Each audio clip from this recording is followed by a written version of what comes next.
Hey everybody, this is Ian and Kirby from EssentialTennis.com. Welcome to this episode of the Changeover, where each and every time we sit down, we pick a controversial topic from the world of tennis, and we debate and see who's right. Or if we can't come to a conclusion, we'll let you guys decide in the comments down below. Today we're going to be talking... Sorry? Fight to the death. Yes, that's right. Verbal fight to the death. Today we're going to be talking about pay equality within tennis, between the men's and the women's tour. Should they be paid equally, or should they not be paid equally? Kirby, do you want to go first or second? Love to go first, thank you. Ladies first. Of course, this is a topic that is so near and dear to my heart and through all of my experiences in the tennis industry. Women absolutely 100% should be paid equally to the men. That is the stance that I am taking today. Women work just as hard as the men.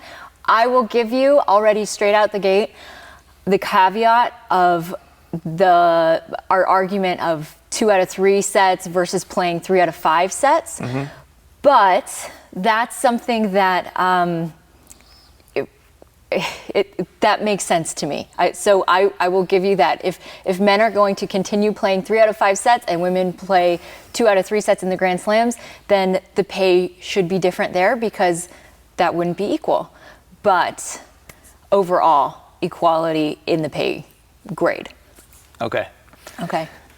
I actually find it really interesting that you'll go ahead and give separate pay within the Grand Slams, because correct me if I'm wrong, aren't a lot of proponents of equal pay saying that even in the Grand Slams they should be paid the same because the women work just as hard? Is basically what you just said. But they're not actually if they're doing different amounts of. Well, sure. So to me, it's different. But then it's different when you're playing a different amount. You're playing more points, longer time on the court. Mm-hmm. However, that's not to say that this is something that hasn't been asked of the women. We've never asked the women to play 3 out of 5 sets. And I don't think that the women would be opposed to it. But then other people have also, I've heard, say that the men should actually play 2 out of 3 sets at the Grand Slams. So to me, of course, this is not a debate of men versus women and just us damn feminists. We just want to beat all the men and we want more. We don't want more. We want the same. And we want to be equal. And tennis is such a sport that has been historically so integral for equality in the gender gap worldwide, nationwide, and especially in sports, that this is an opportunity for us to make a message on the world stage using this platform that we have for change. All right, so I'll speak a little bit on the other side, and I'm different than probably some people that are arguing against the same pay. Basically, the direction that I'm coming from is I'm very much a libertarian, free market kind of guy. Mm-hmm. And so my stance is I absolutely believe that there should be equal pay. But equal pay does not always mean that everybody's paid the same. Okay, so what does that mean to you? Yeah, so I think equality is equal pay should be based on the amount of work done, because these are professional athletes. This is their job, is to come out onto the tennis court and play and train and prepare. This is the work that they do, and that's how they should be compensated, mm-hmm. at least as far as within the same tournament is concerned. Equal work for equal pay. Doesn't make any sense for 2 people to do the same job, one person work more hours and get paid the same as somebody who worked less hours for the same job. So and it sounds like you're on the same page with me, mm-hmm. as far as that's concerned. The other part of it, I believe, is there should be equal pay based on the amount of revenue generated. And this probably will be somewhat controversial, but I think this is just common sense, at least that's my opinion. When you look at any other form of entertainment in the world, whether it be movies or other sports or anything else, the amount of revenue that people take home the people who took part in whatever that was, whether it was a movie or something else, is based on the number of seats sold. The amount of revenue generated goes back to the people who created whatever it was, whatever the entertainment, function was. So I don't have like hard, fast numbers on this. I did do quite a bit of searching around. It's not easy to find ratings. It's not easy to find attendance records, like head-to-head between WTA and ATP. But I'm just going to put it out there and say that if, in fact, the one side or the other is significantly higher, I mean, this is how these players are paid. They're paid based on attendance. They're paid based on ratings. They're paid based on sponsorships, based on commercials.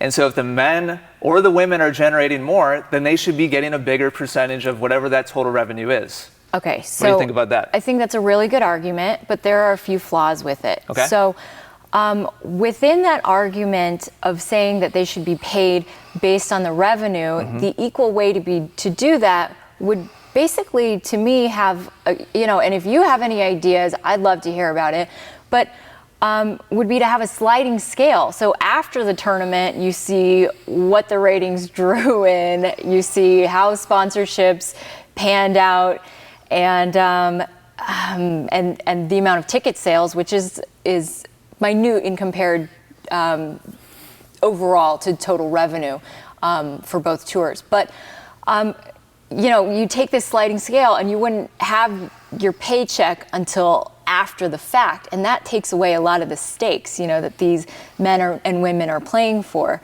But besides that, throwing out some hard numbers, one thing is the men's tour currently we're in this golden age where we have 3 of the top guys who have ever played before.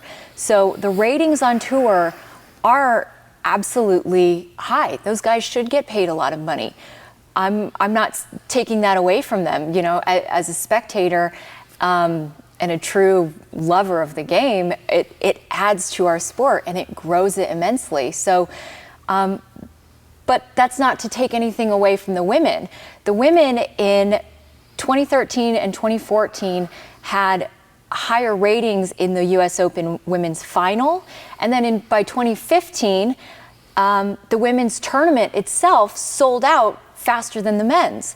I saw that, yeah. This is something, the women's side is on the move. Oh. Is that 8 minutes? Is that 8 minutes? Yeah, like 45 more seconds. Okay, 45 seconds. All right, final thoughts. So final thoughts. There was last year a huge deal got put into place that was $525 million, putting more WTA matches out there so that by 2017, 2,000 matches will be aired a year. And this is a 10-year deal. So truly, of course, this is a game on the rise.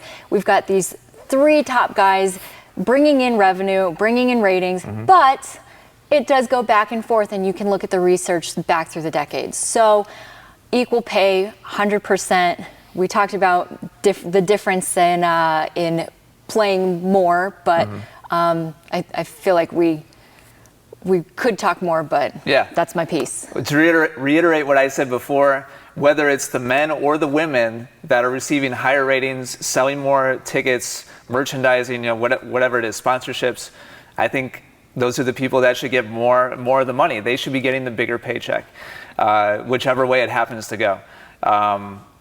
So that's my opinion. It should be based on the amount of work done, the amount of revenue generated. I totally see your point as far as it being overcomplicating things, possibly.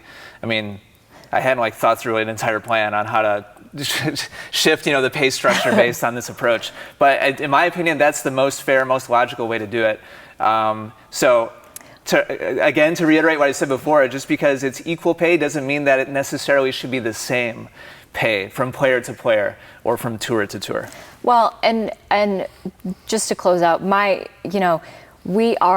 in this together. It's not a case of the women just want more than the men. That's not it at all. So this is an opportunity that tennis has to be one of those sports. Soccer's having that debate right now, and it's pioneering. It sends a global message worldwide to treat women with more equality. So that's my take. All right, so there you have it. We went past our 8 minutes. Sorry about that, but hopefully you enjoyed the conversation. Let us know what your 2 cents are down below. Let us know if you agree with one of us or the other, or if you have some other thoughts that are completely different. We'd love to hear from you and see what your thoughts are. If you enjoyed this video, do us a favor and click like and subscribe to our channel here on YouTube, or if you're watching on Facebook, make sure to follow us on Facebook as well. Thanks for watching. Take care, and we'll see you on the next episode of The Changeover. For hundreds of free digital tennis lessons, head over to essentialtennis.com right now. More wins and more fun on the court is right around the corner. You'll even get a free gift just for stopping by. Simply click the link at the top of any page.